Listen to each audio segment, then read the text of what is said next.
I'm not achieving that level of success, if I'm not getting things done, or I'm allowing things to get in my way, then I have a lesser sense of my own dignity, of who I am. That, oh, I allowed this obstacle to get in my way. Who am I? Look at me. Interesting. Yeah. So that really strikes at your sense of self when you are not pushing through on the thing, including times where it involves coming to me to do something about our shared business. And that really starts to chip away at your sense of self. Yeah. How am I allowing this to happen? How am I allowing there to be failures? In my life, I've faced so much adversity, and I don't let that stand in my way. And so if I'm allowing that adversity to stand in my way in our dynamic, if I'm allowing our emotional challenges to stand in the way of success in business, then am I really the person I claim to be?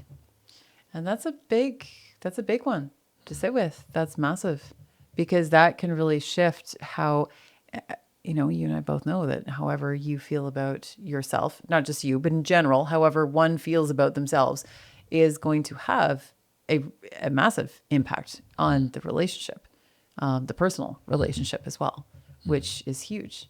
Yeah. So that's a big deal. Thank you for sharing that.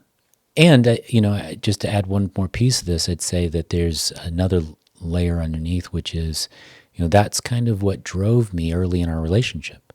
I wasn't in the strongest position in business in our early relationship.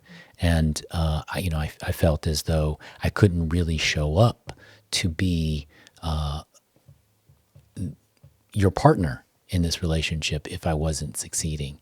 And still, to a degree, there's a piece of me that if I drop that, if I lose what I've created so far, then I won't be the partner that I want to be.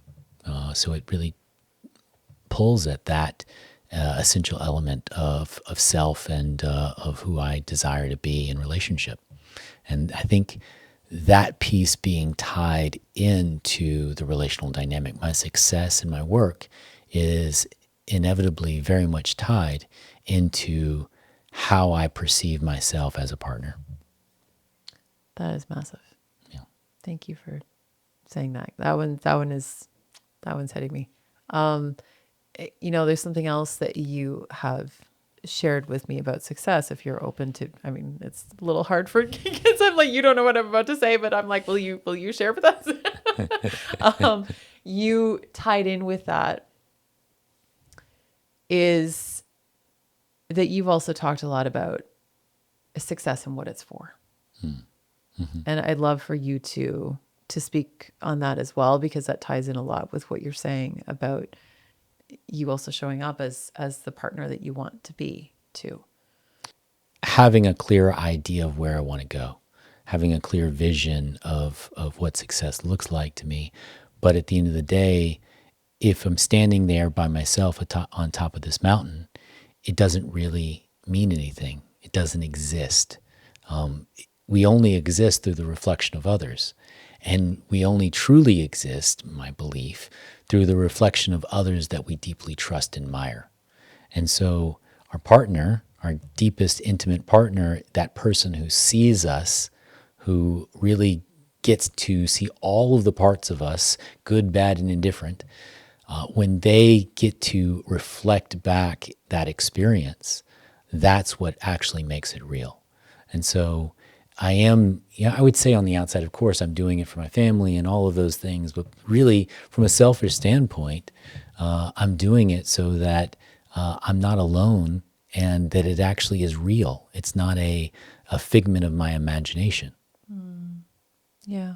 Yeah.